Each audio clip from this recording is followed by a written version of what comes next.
So both of you girls decided you wanted to write a comic, and you're gonna persuade something to happen in your comic. Now I look at the title of your comic and I see I want a cookie and I want a peach. So I think we got our idea from the duckling wants a cookie, right? So when I look at let's look at our success criteria. Do we have a good opener? What is our opener? What have you chosen your opener to be? Talking to the reader. Talking to me. What are you saying here? Can I have that cookie? You want to say, "Can I have that cookie?" Okay. So there's our great opener that is talking to the reader. Now, what is your opener? It's talking to the reader. And now, what does it say? And I said, I need that peach. And I said, no, I won't give you the peach. Okay. So who's trying to persuade to get the peach? Who's trying to persuade who? It was me. So she wants the peach. Now, I need the peach. Do you think that is a good way to ask for the peach? No. So how could we change that to make that a good way to ask for the peach? What revision could you make to that I want the peach. Could you add another word? Because if we look at our at our anchor chart, what does it say? Number 1, we could ask. I can ask. She can ask nicely. So how could we ask nicely for the peach? Please may you give me the peach? Please, okay. Please may you give me the peach. What if we said, please may I have the peach? Yeah, that's what I meant. Okay, so let's do that revision there. So we'll change it to please may I have the peach. Okay. Okay. So you've added more to your writing. We have our opener, and then what ways are you convincing the person to give you the cookie?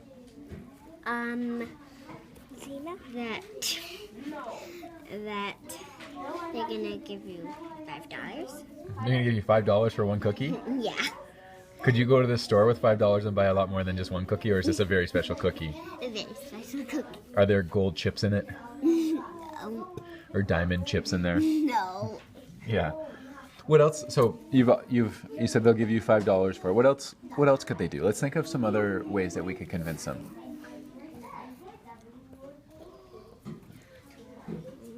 So if we look at Oh my gosh, that's so weird. could you think about appealing to the emotions? How could you appeal to her emotions? What could you say? So what's our goal when we're appealing to the emotions? What is it that we want? Making them happy? We want to make them happy. So what do you think would make them happy? If we share it, making them happy. Okay. Well, that would be a good one because that would appeal to their emotions, and that would also be a good compromise. Okay, so now we revised how we're going to ask for it. May I have a peach, please? So we've asked politely. Now let's think of another thing that we could do. Are you willing to offer to do something for them? Yeah.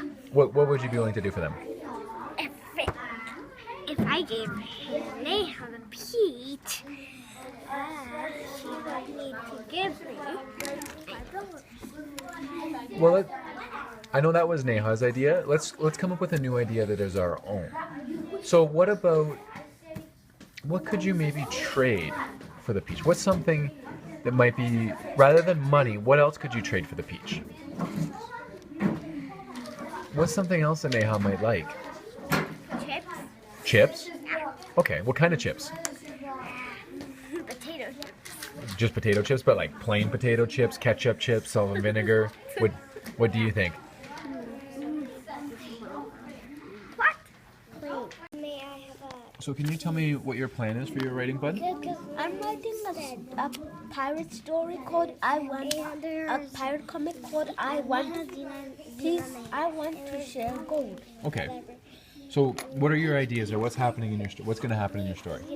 So this friendly pirate wants to share the gold with this rich pirate.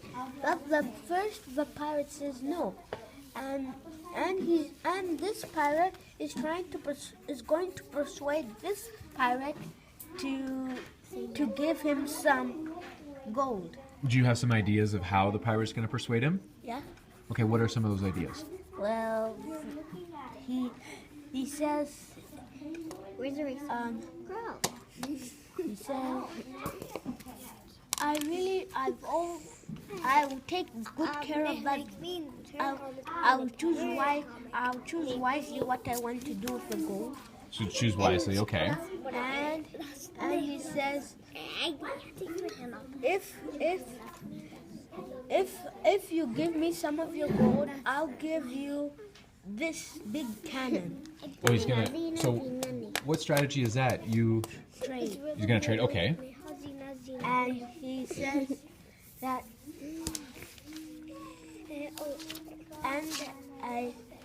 and I'll be your first mate. Oh, and he'll be the first mate. I think those are 3 great ideas for him to persuade. So I'm excited to read the rest of your comic. Okay. Okay. So yesterday we worked on our writing, and our next step for today was to work on to do our closing. So let's read our closing. If you do, I'll said thank you. Now, what I was thinking about is, what if I forgot? If I do what? If I, or if you, what are you asking for again? What are you trying to persuade me? Mr. D, can we please use the... Hey, I'm writing a comic. iPad? The iPad. So what if you said, if you let us use the iPads, I'll say thank you? Okay. Now, I'm noticing one other thing that we're going to make. So there's our one version, and there's one piece of editing. When I look at the start of your sentence, what kind of letter needs to go at the start of the sentence? So the same thing. Right here, where you have your period here, and then what goes at the start? Yeah, capital. Let's do that revision, and then we'll see how it looks from that, okay? So yesterday we talked about our next step being that we're going to add into our story a way to persuade someone to get your mom to get you the toy. Okay. So what are the ways that you've decided to persuade your mom? Say please and... So you're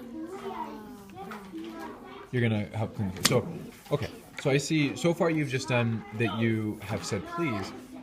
All right, so now that's our next step, is going to add that you will clean. And let's be more specific. What are you going to clean?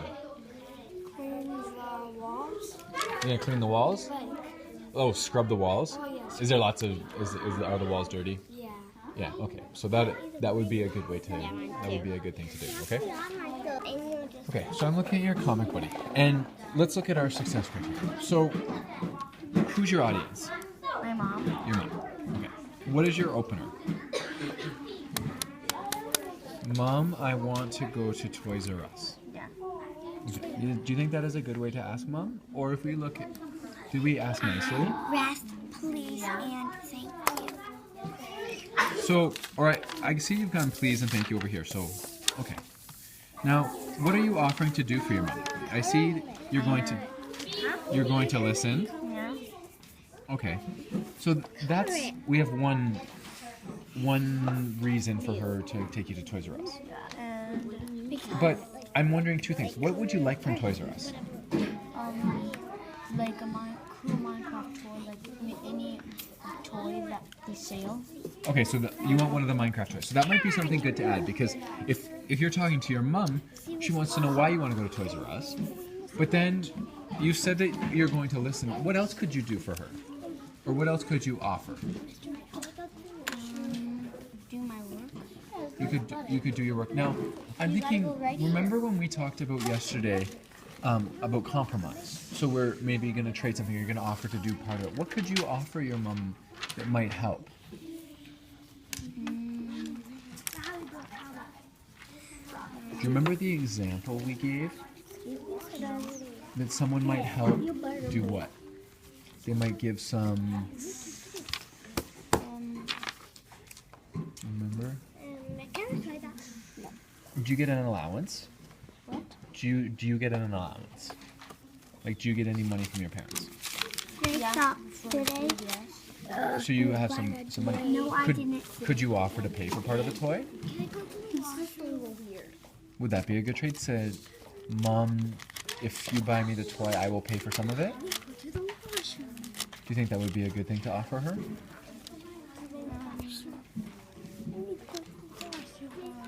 It's gas.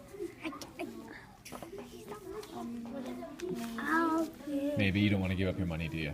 No. You want to keep your money. So then, what else could you maybe do for her then? Instead of offering money, what could you maybe do then? Give her a shirt.